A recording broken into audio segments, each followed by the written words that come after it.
শুধুমাত্র এই জুলাই গণহত্যার বিবরণ দিলে হবে না, তারা প্রায় ৭,০০০-এরও বেশি মানুষকে, এই দেশের গণতন্ত্রকামী বিরোধী দলীয় রাজনৈতিক নেতা কর্মীদেরকে, সাংবাদিক সহ সমাজের সকল শ্রেণী পেশার মানুষকে তারা বিচার বহির্ভূত হত্যা করেছে, তারা অত্যাচার করে হত্যা করেছে, রাজনৈতিক নির্যাতনের মাধ্যমে হত্যা করেছে, তারা গুম করেছে, অপহরণ করেছে, বিভিন্নভাবে এই দেশের মানুষের গণতান্ত্রিক অধিকার হরণের জন্য সীমাহীন নির্যাতন নিপীড়ন করেছে। ফলাফল হয়েছে এই অত্যাচার নির্যাতন নিপীড়নের মধ্য দিয়ে আওয়ামী লীগ তার রাজনৈতিক মৃত্যু ডেকে এনেছে। রাজনৈতিকভাবে তারা নিজেদের অপসারণ নিজেরা করেছে এবং রাজনৈতিক মৃত্যু ঘটিয়েছে। এদেশের মানুষ ফ্যাসিবাদ মুক্ত হয়েছে।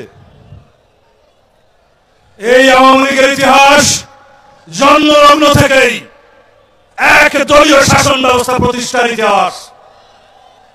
1975 সালের ইতিহাস 25শে জানুয়ারিতে মাত্র 13 মিনিটের ব্যবধানে এই দেশে সাংবিধানিকভাবে গণতন্ত্র হত্যার ইতিহাস।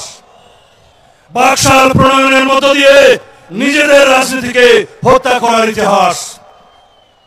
এদেশে আওয়ামী লীগের ইতিহাস রক্ষী বাহিনী সৃষ্টির মধ্য দিয়ে 30,000 রাজনৈতিক নেতা কর্মীদেরকে হত্যার ইতিহাস। এমনিভাবে আওয়ামী লীগ শেষ পর্যন্ত 2024 সালে গণহত্যার মধ্য দিয়ে নিজেদের রাজনৈতিক মৃত্যু ডেকে এনেছে।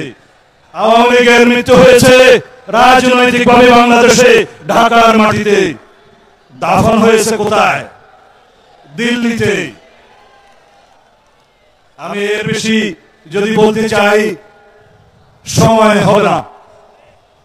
আওয়ামী লীগের ইতিহাস পৃথিবী কুখ্যাত অর্থনৈতিক দুর্নীতির ইতিহাস।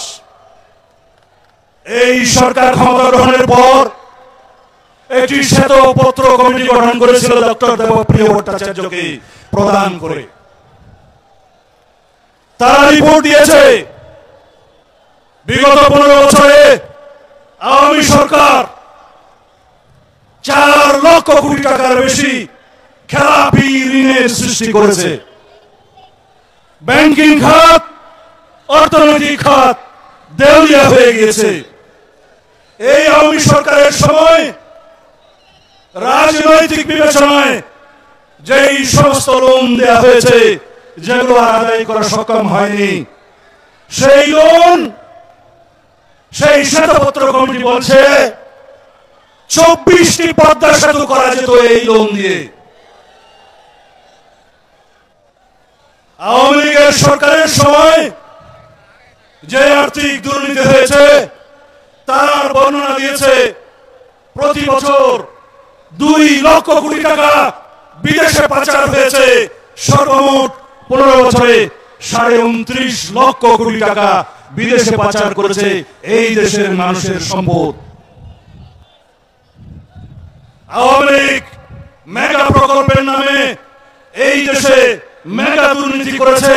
তার পরিমাণ এই শ্বেতপত্র কমিটি বলেছে 2,80,000 কোটি টাকা। এই কথা আমি বলছি না, যারা শ্বেতপত্র কমিটিতে কাজ করেছে ডক্টর দেবপ্রিয় ভট্টাচার্য সহ, তারা সেই রিপোর্ট প্রণয়ন করেছে এবং জাতির সামনে উপস্থাপন করেছে। আমি এবার আসি আমাদের অন্তর্বর্তীকালীন সরকারের কথায়। ডক্টর মোহাম্মদ ইউনূস আপনার নেতৃত্বে গণঅভ্যুত্থানের পরে সাংবিধানিকভাবে অন্তর্বর্তীকালীন সরকার গঠিত হয়েছে। কিন্তু মনে করবেন না রোজ কিয়ামত পর্যন্ত আপনাদেরকে আমরা এই জায়গায় দেখতে চাইব। আপনার সরকার, এখন মানুষ বলছে